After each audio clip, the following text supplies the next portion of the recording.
நெஞ்சக்கன கல்லு நெகிழ்ந்துருகத் தஞ்சத்தருள் சண்முகனுக்கு இயல்சேர் செஞ்சொற்புனை மாலை சிறந்திடவே பஞ்சக்கரவானை பதம் பணிவாம்.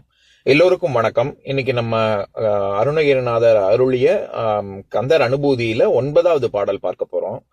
மட்டூர் குழல் மங்கையர் மையல் வலை பட்டூசல் படும் பரிசென்றொழிவேன் தட்டூடரவேல் சைலத் தெரியும் நெட்டூர நிராகுல நிர்பயனே. இதுதான் பாடல். இப்ப நம்ம இதை கொண்டு கூட்டி படிக்கும்பொழுது எப்படி படிக்கணும் அப்படின்னா, சைலத்து தட்டூடு அற வேலெறியும் நிட்டூர நிராகுல நிர்பயனே மட்டூர் குழல் மங்கையர் மையல் வலைப்பட்டு ஊசல் படும் பரிசு என்று ஒழிவேன். இப்ப நம்ம பதம் பிரிச்சு பொருள் பார்க்கலாம். சைலத்து கிரௌஞ்சகிரியின் மீது, தட்டூடு அற தடைகளின்றி ஊடுருவி செல்லும்படி, வேலெறியும் வேலாயுதத்தை ஏவி, நிட்டூர அழித்தவனே, நிராகுல துன்பம் இல்லாதவனே, நிர்பயனே பயமற்றவனே, மட்டூர் குழல் தேன் சிந்தும் மலர்கள் அணிந்த கூந்தலை உடைய மங்கையர் பெண்களது மையல் வலைப்பட்டு மோகவலையில் அகப்பட்டு ஊசல் படும் பரிசு ஊஞ்சல் ஆடுவது போல் உள்ளம் ஆடுகின்ற தன்மையை என்று ஒழிவேன், எப்போது நீங்க பெறுவேன். அதாவது இந்த பாடலின் மூலமாக அருணகிரிநாதர் சொல்லக்கூடிய கருத்தானது, தேன் சொரியக்கூடிய நறுமண மலர்களால் அலங்கரிக்கப்பட்ட கூந்தலையுடைய பெண்களின் மோக வலையில சிக்கிக்கொண்டு உள்ளம் தடுமாற்றம் அடையும் இந்த துன்பத்திலிருந்து அடியேன் எப்போது நீங்குவேன்.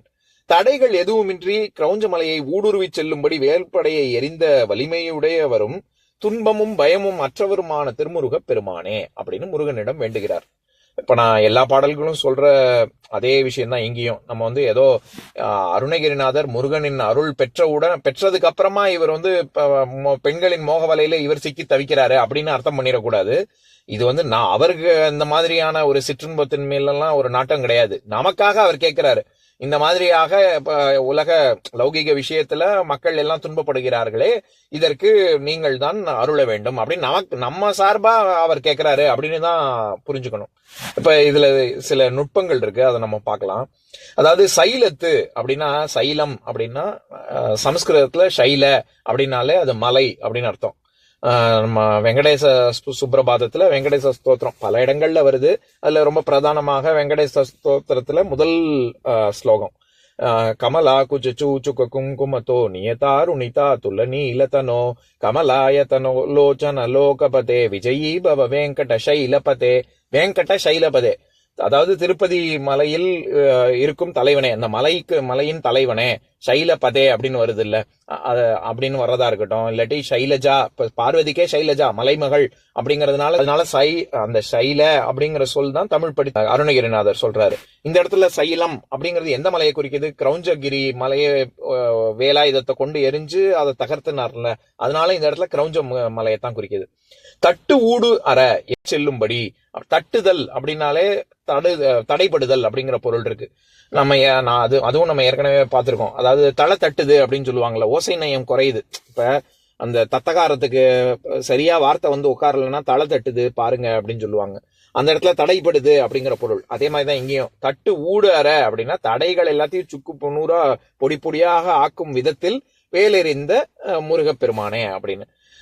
இந்த இடத்துல நிட்டூர அப்படின்னா அழித்தவனே அப்படின்னு வருது இல்ல, அது சமஸ்கிருதத்துல நிஷ்டூர அப்படின்னாலே ரொம்ப கொடுமையாக கடுமையாக முடித்தல் அப்படிங்கிற பொருள். அதனாலதான் இங்க நிட்டூர, அத நிஷ்டூரங்கிறது நிட்டூரன் ஆகி அது அப்படி அழித்த முருகப்பெருமானே அப்படின்னு சொல்றாரு. எப்பேற்பட்ட முருகப்பெருமான் அப்படின்னா நிராகுல நிர்பயனே அப்படின்னு. இந்த நிராகுலங்கிற சொல் கந்தர் அனுபூதியிலேயே நம்ம 2வது பாட்டுல பார்த்துட்டோம். உல்லாச நிராகுல யோக வித சல்லாப வினோதனும் நீ இயலையோ எல்லாமர என்னை இழந்த நலம் சொல்லாய் முருகா சுரபூபதியே அப்படிங்கிற பாட்டுல உல்லாச நிராகுல எப்பேற்பட்ட தன்மை கொண்ட முருகன் அப்படின்னு வர்ற இடத்துல நம்ம திருக்குறள் உதாரணம் கூட பார்த்தோம்ல. மனத்துக்கண் மாசிலநாதல் அனைத்தரன் ஆகுல நீரப்பிற. அந்த ஆகுல நீரப்பிற மற்றதெல்லாம் வெறும் சத்தம் தான், வெறும் ஒரு நாய்ஸ் தான். நம்ம மனசாட்சிக்கு விரோதமா நம்ம செஞ்சோம்னா அது அறமற்ற செயல். மனசாட்சிக்கு ஒத்துப்போகும் விதத்துல செஞ்சோம்னா அதுதான் அறம் அப்படின்னு திருவள்ளுவர் சொல்றாருல. அந்த இடத்துல ஆகுல மற்றதெல்லாமே துன்பம் விளைவிக்க கூடியது. அதாவது ஆகுல நீரப்பிற மற்றதெல்லாம் வெறும் சத்தம் அப்படின்னு. அது நிராகுல அப்படின்னா இந்த இடத்துல சத்தங்கிறது இந்த இடத்துல துன்பம் அப்படிங்கிற பொருள்ல வருது. நான் ஏற்கனவே சொன்னதுதான், நிர் அப்படின்னு சொன்னாலே அது எதிர்மறை பதத்துல வரும். அகரத்தை சேர்த்து தர்மம் அதர்மம்னு சொல்ற மாதிரி மலா நிர்மலா குணா நிர்குணா, அந்த மாதிரி ஆகுல நிராகுல அப்படின்னா துன்பம் இல்லாதவனே அப்படின்னு அர்த்தம். இன்னொன்னு நிர்பயனே அப்படின்னு சொல்றாரு. அது நம்ம தமிழ் படுத்தி சொல்லும் பொழுது பயன் அப்படின்னு ஒரு ப தான் இருக்கு. ஆனா சம்ஸ்கிருதத்துல ப ப அப்படின்னு 4 இருக்குல்ல மொத்தம். அதுல பயன் அப்படி அது பயன்னு சொன்னாலும் சரி, பயம் அப்படிங்கிறது மருவி பயன் அப்படின்னு வரும். அதனால இந்த இடத்துல நிர்பயனே அப்படின்னு சொன்னா பயன் இல்லாதவனே அர்த்தம் ஆயிடும். அதனால ஜாக்கிரதையா நம்ம பொருள் கொள்ளணும். இந்த இடத்துல நிர்பயனேன்னு சொல்லக்கூடாது, நிர்பயனே, பயமற்றவனே. முருகப்பெருமான தான் சொல்றாரு. ஏன்னா கிரௌஞ்சமலையவே வேலிருந்து பயமில்லாமல் சூரபத்மனை கொன்றொழித்தவன் தானே முருகன். அதனால நிர்பயனே அப்படின்னு தான் சொல்லணும். அடுத்தது, அப்பேற்பட்ட முருகனிடம் இவர் என்ன கேட்கிறாரு? மட்டூர் குழல் அப்படின்னு. குழல்னா கூந்தல்னு அர்த்தம். மட்டு ஊர், அதாவது தேன் சிந்தக்கூடிய மலர்கள் அணிந்த கூந்தல் அப்படின்னு சொல்றாரு. நம்ம பெரியவங்க கிட்ட சும்மா கண்ணா பின்னான்னு யாராவது பேசினாங்கன்னா கொஞ்சம் கூட மட்டு மரியாதையே இல்லாம பேசுறானே அப்படின்னு சொல்லுவாங்கல்ல. அந்த இடத்துல மரியாதைன்னா தெரியும் எல்லாருக்கும். மட்டு, அந்த இடத்துல மட்டுங்கிறது என்னது? இனிமையாக பேசக்கூடிய தன்மை இல்லாமல் இருப்பவனே. மட்டு மரியாதை இல்லாம பேசுறதுன்னா அதுதான். அந்த இனிமைங்கிறது இங்க தேன்ங்கிற தேன்ல தானே ரொம்ப இனிமையா இருக்கும். அதனால இங்க தேன் இந்த இடத்துல தேன்கிற பொருள்ல வருது. நம்ம மட்டு மரியாதைன்னு சொல்ற இடத்துல அங்க இனிமைக்கு ஒரு சொல்லாக வரும். எதுக்கு சொல்ல வரேன்? அந்த மாதிரியாக இருக்கக்கூடிய கூந்தலை உடைய மங்கையர் அவர்களிடம் அவர்களுடைய மையல் வலைப்பட்டு, மையல் வலை அப்படின்னா மோக வலை அப்படின்னு அர்த்தம். நான் மையல் அப்படிங்கிற சொல்லுக்கு எப்பவும் சொல்ற உதாரணம் ஆண்டாள் பாடல் தான். மாலை சாற்றினாள் கோதை மாலை மாற்றினாள், மாலை சாற்றினாள் கோதை மாலை மாற்றினாள், மாலடைந்து மதிலரங்கன் மாலை அவர்தன் மார்பிலே மையலாய் தையலாள் மாமலர் கரத்தினால், மையலாய் தையலாள் மாமலர் கரத்தினால், பூ மாலை சாற்றினாள் கோதை மாலை மாற்றினாள் அப்படின்னு வருது இல்ல. அந்த இடத்துல மையலாய் தையலாள் மாமலர் கரத்தினால், விஷ்ணுவிடம் அபரிமிதமான ஒரு காதல் கொண்டு பூமாலை சாற்றினாள் கோதை அப்படின்னு வருது இல்ல. அந்த இடத்துல எப்படி மையல் அப்படின்னு வர்றது ஒரு மோகம் அப்படிங்கிற பொருள்ல வருதோ அந்த மாதிரிதான் இங்கேயும். ரொம்ப பெண்களிடம் ரொம்ப ஒரு பேராசை கொண்டு பழகக்கூடிய ஒரு தன்மை. மையல் வலைப்பட்டு அப்படிப்பட்டு அந்த மாதிரியாக அகப்பட்டு அது என்ன ஆகுது? ஊசல் படும் பரிசு அப்படின்னு சொல்றாரு. ஊசல்னா ஊஞ்சல்னு அர்த்தம். ஊஞ்சல் ஆடுவது போல உள்ளம் ஆடுகின்ற தன்மை அப்படின்னு. அதே இந்த பரிசுங்கிற சொல்லுக்கும் அதேதான். பல பொருள் இருக்கு. தன்மை, குணம், விதி, அப்புறம் நம்ம பரிசு கொடுக்கறது, அன்பளிப்புன்னு சொல்றோம்ல, பெருமை, இந்த மாதிரி நிறைய பொருள் இருக்கு. இந்த இடத்துல அந்த தன்மை, அந்த குணம் அப்படிங்கிற பொருள்ல தான் வருது. அதுவும் நம்ம ஏற்கனவே கம்பராமாயணத்துல தொடர்ல பார்க்கும் பொழுது பல இடங்கள்ல ஒரு 4-5 இடத்துல பார்த்திருக்கோம். குறிப்பாக தாடகை வதை படலத்துல, அதாவது கம்பராமாயணத்துல 366வது பாடல், அதை படிக்கிறேன் கேளுங்க.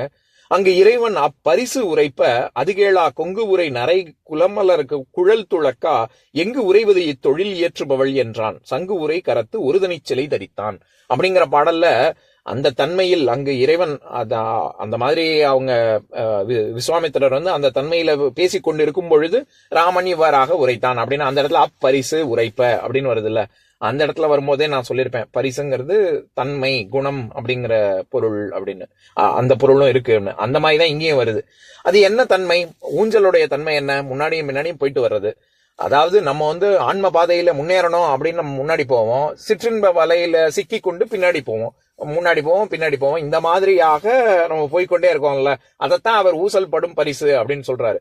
என்று ஒழிவேன் அப்படின்னா, நான் எப்பதான் இதுல இருந்து நீங்கி இந்த பாச வலையில அகப்பட்டு மாட்டிக்கிட்டு இருக்கேன்ல, இப்படி நான் எப்பதான் மீளுவேன் அப்படின்னு கேக்குறாரு. அது அந்த ஊஞ்சல் சங்கிலி தொங்குது இல்ல, அந்த மாதிரி சங்கிலியை நொறுக்கக்கூடிய, அந்த சங்கிலி அருந்து போகணும்னா நமக்கு முருகனுடைய அருள் தேவை அப்படின்னு அது பெறப்படுகிறது. சூரபத்மனை அழிக்கிறதுக்கு இங்க முன்னாடி கிரௌஞ்ச மலையை அழிப்பதும் அதுக்கும் ஒரு தாத்பரியம் இருக்கு. மும்மல நாசத்திற்கு முன்னாடி மாயா ஸ்வரூபம் ஆகிய கிரௌஞ்சம் முதல்ல தானே அழிக்கப்படுது, அதுக்கப்புறமா தானே சூரபத்மனையே அழிக்கிறாங்க முருகன். அந்த மாதிரி நம்மளுடைய ஆன்ம முன்னேற்றத்திற்கு தடையாக இருக்கக்கூடிய இந்த மங்கையர் காதல் இதெல்லாம் அழியக்கூடிய முருகப்பெருமானுடைய அருள் இருந்தாதான் இதெல்லாம் அழியும் அப்படின்னு சொல்ல வர்றாரு அருணகிரிநாதர். இப்ப நான் பாடலை இன்னொரு தடவை படிக்கிறேன் கேளுங்க. மட்டூர் குழல் மங்கையர் மையல் வலை பட்டூசல் படும் பரிசென்றொழிவேன் தட்டூடரவேல் சைலத் தெரியும் நிட்டூர நிராகுல நிர்பயனே. இன்னொரு நாள் இன்னொரு பாடல் பார்க்கலாம்.